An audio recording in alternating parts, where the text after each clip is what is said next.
Firstly, I want to talk about personalization of communication and management styles. The key to becoming a workplace that is built for all team members is to ensure that how you operate with all team members is from a personal perspective.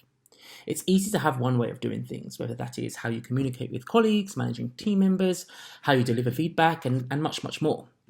Unfortunately, those modes are not going to always work for everybody.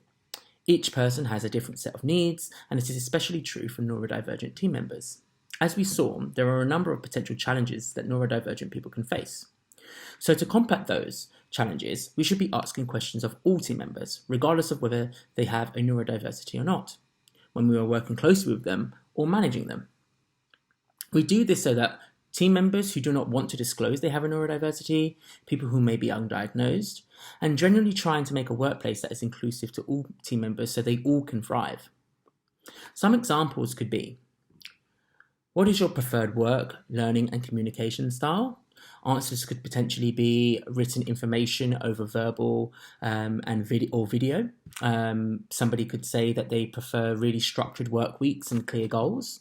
Another thing could be that they say, I would like clear agendas and no surprise meetings.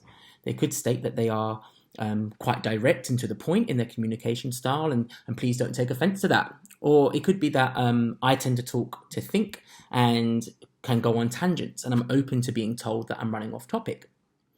And so those are a couple of examples of what those communication and learning styles could be. Obviously, there's much, much more, and I've created a bigger list in the handbook. Another question that you could potentially ask is, how do you like to receive feedback on your performance, both constructive and positive? So somebody could say, I like to receive feedback written and then have a formal discussion about it. Somebody may say, I like to receive all the feedback verbally first and then discuss in real time. You can also challenge yourself to ensure that you are being clear about your intentions, to ensure intentions are not being missed. Some team members may thrive in heated discussions, debates, and not need assurances afterwards. And some team members could be in the exact same conversation but find it very, very stressful. So do not assume everyone's emotional response in a meeting or situation is the same. For example, you could assure team members by saying something like, I want to let everyone know that we have great actions to move forward, and I know that debates like this can be stressful. I would like to remind everyone of our sub-value to disagree and commit and disagree. And I think that we are good to move forward, and thank you everyone for the discussion. That allows you to have a real authentic kind of way of making sure that it's a closed chapter, and team members aren't sitting there milling and mulling over something that could have been very stressful for them.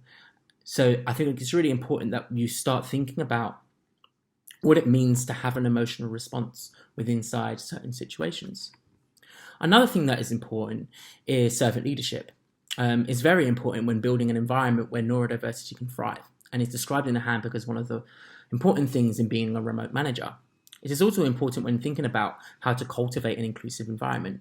You'll have to adjust your management style for all team members to ensure that you set all team members up for success. Asking the questions above will allow you to apply the principles of servant leadership more effectively, as well as building trust, operating with empathy, and growing team members and actively listening.